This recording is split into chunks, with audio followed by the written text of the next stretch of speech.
I clearly don't know the meaning of dripped out in Chanel because that was definitely aloe, but let's talk about the last episode of Real Housewives of Potomac.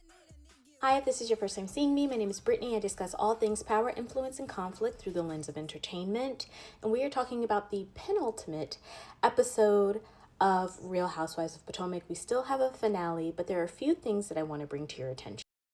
Now, all throughout this Colorado trip, we've seen this power struggle between Angel, who is hosting the trip, and Giselle, who is the OG and is used to having way more control, input, and deference from the host of the trip. This seems like an appropriate time to mention that Giselle is a Virgo sun, and taking a Virgo somewhere without a plan is a terrible, terrible idea, but we won't go in the astrology range.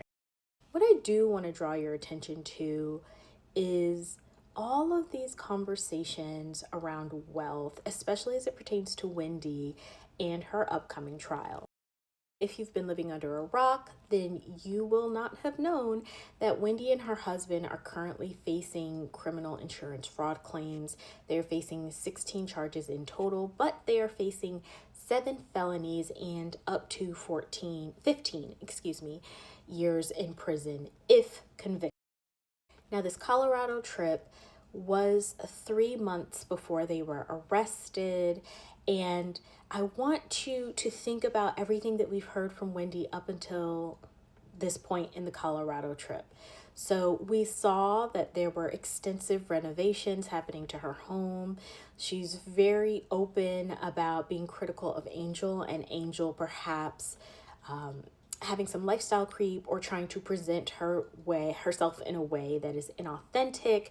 We see her saying that she and her children are very rich, and she purchased her daughter a pair of turquoise earrings valued at, I believe, around $225.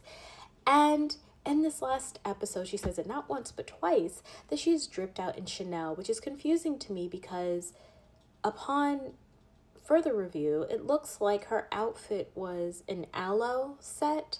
So I'm not sure what she means by being dripped out in Chanel, or maybe we have different understandings of what it means to be dripped out in Chanel. Please let me know in the comments.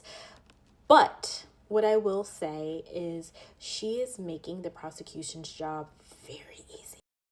Now, Wendy and her husband reported their alleged burglary in, I believe, April of 2024.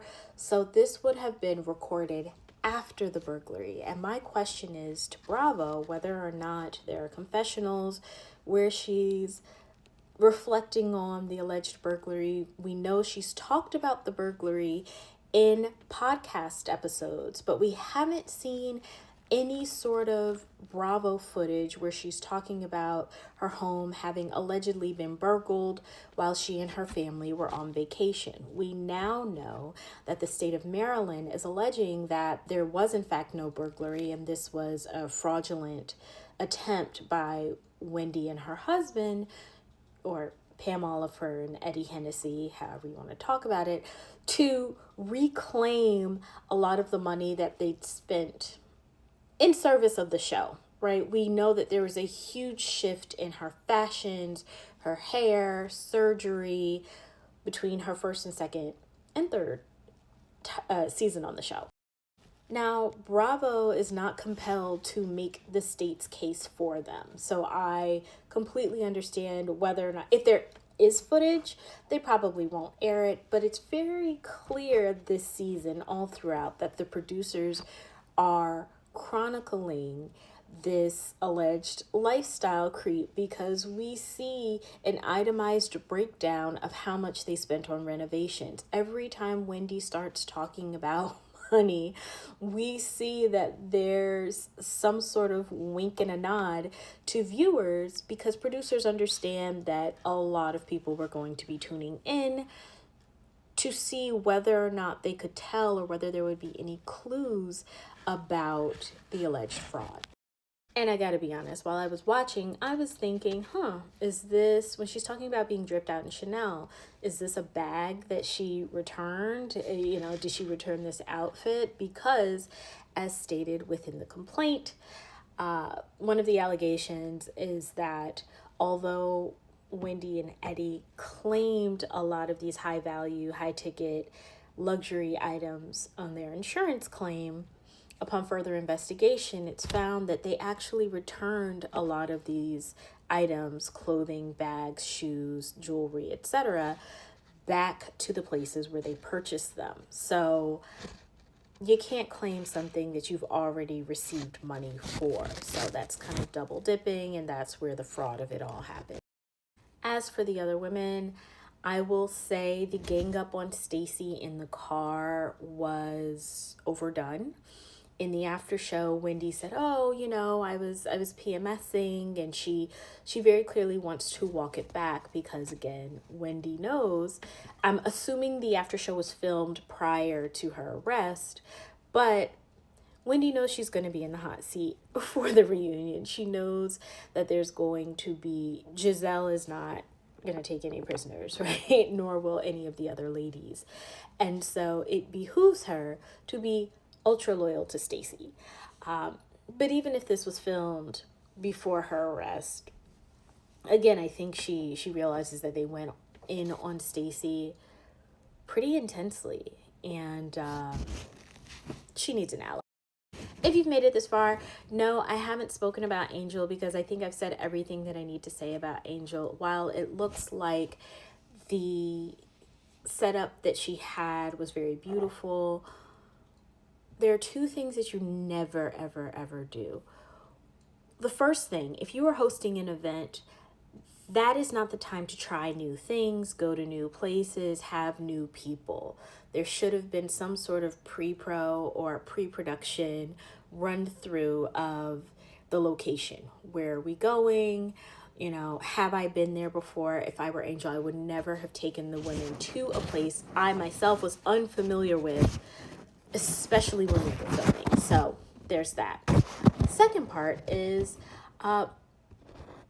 Angel is lacking in accountability, and here's what I mean by that. Yes, the women have ganged up on Angel. Yes, there's been a series of unfortunate events. However, Angel is very conflict averse, and that does not equate to being healed. You can engage in conflict in a healthy way. Conflict, again, remember, is that gap between what we want and what we're experiencing. What she wanted was to go home. What she was experiencing was pressure to stay. Had she just said, "Hey, I'm actually not going to stay," instead of telling Giselle that she was going to stay and then sneaking off in the middle of the night, there would have been a different conversation. It would have been a different approach. But with 5 hours for them to get to their flight, the ladies left at noon, which was pretty late. There was no way they were going to make it to this fly fishing event. So the timing of it all, I don't know about you.